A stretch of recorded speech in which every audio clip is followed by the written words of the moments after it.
When a child looks into a dark room, they naturally assume a monster is waiting inside. As we get older, we train ourselves out of that fear.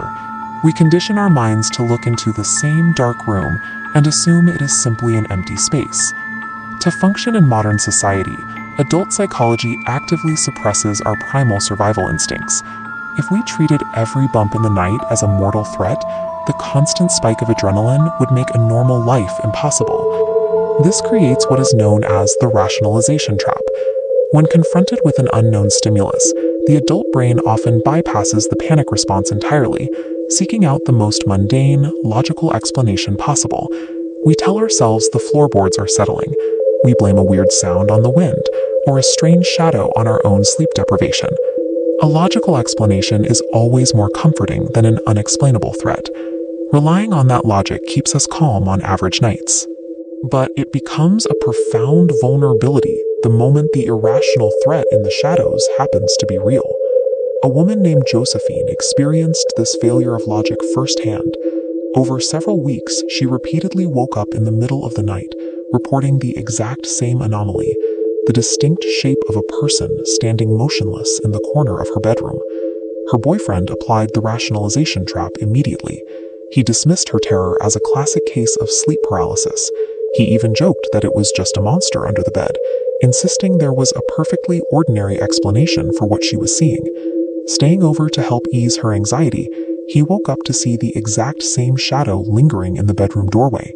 To prove it was merely a trick of the light, he grabbed a throw pillow and threw it directly at the dark silhouette. Instead of sailing through empty space, the pillow struck a physical mass with a heavy thud. The dark figure immediately retreated, stepping back and locking itself inside the adjacent home office. After breaking the lock, they found the office completely ransacked. Papers and books were scattered like a tornado had hit the room.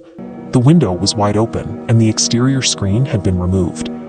While the couple was debating the existence of a ghost, a physical intruder was moving through the apartment.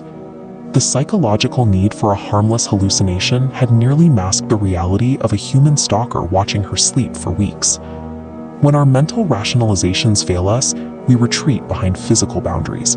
We rely on the concept of the perimeter, the exterior walls, solid doors, and deadbolts that separate us from the unpredictability of the outside world. Two high school teenagers trusted that perimeter when they were left completely alone for the weekend. They locked the front door, turned on their video games, and assumed they were fully isolated from the neighborhood outside. The first attempt to breach that isolation came at 1:13 in the morning. The doorbell rang multiple times in succession. Following their internal logic, the boys desperately tried to brush it off as a teenager's prank or a neighbor making a mistake. Opening the main door while keeping the screen locked, they were confronted by an elderly woman in a long coat. She moved with a speed that defied her age and wore a wide, unnerving smile, asking specifically for a Mr. Walker and then for someone named Joe. A locked door offers a false sense of security when an active threat is patiently standing on the other side, testing your boundaries and asking for residents by name. The names she used were highly specific to the property. Joe was a former owner who committed a murder-suicide inside that exact house. Mr. Walker was an aggressive stalker who terrorized the family years earlier, attempting break-ins until driven away with a rifle. The parents' extremely strict rules about leaving their son home alone were not arbitrary parenting choices. They were a direct trauma response to surviving a severe physical threat on that specific property. Refusing to leave the porch, the old woman offered a horrifying assertion to the teenagers. She laughed, looked past them, and claimed she could hear Joe moving around inside the house. When the boy threatened to call the police, the woman abruptly charges the front of the house at an impossible speed. By the time the boy slammed the front door, she has contorted her body sideways, staring directly at them through the narrow glass window pane.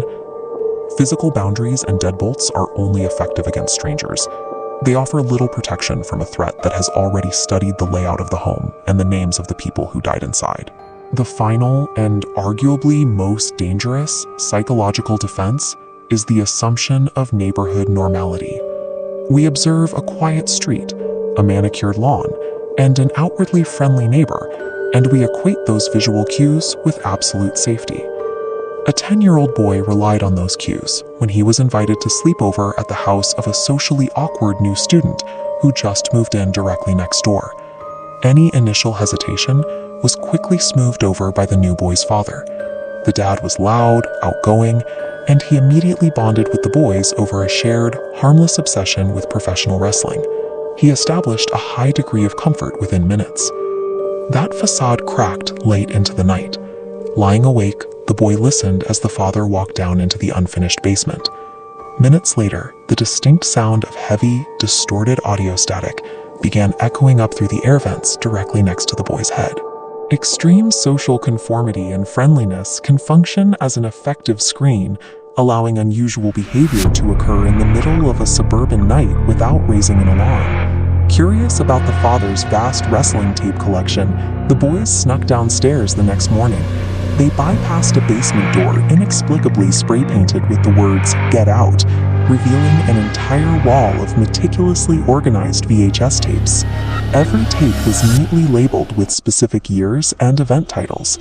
However, among the hundreds of professional labels, one spine was marked with a piece of masking tape and the handwritten words "Wrestling Tape 2." He pushed the tape into the VCR. The screen filled with thick static before resolving into a stark, empty room. The walls, floor, and ceiling were entirely red. There was a single wooden chair in the center of the frame, and the audio consisted entirely of genuine, horrific screams coming from just off camera. A man wearing a mask stepped into the frame. In a disturbingly cheerful voice, he laughed and told the camera to stay tuned, promising that the real events were about to begin. This was a private home movie distributed through tape trading networks long before digital alternatives existed. The boys immediately shut off the tape. When the father returned home and realized they had been in the basement, his outgoing demeanor instantly gave way to quiet anger. He forced the neighbor out, and by the very next day, the entire family had packed up and vanished from the town. We desperately want to believe monsters are supernatural ghosts, easily banished by turning on a light, or obvious villains we can spot from a mile away. But the reality is that they are ordinary humans. They live right next door to us, and they thrive entirely because we continuously rationalize away the warning signs.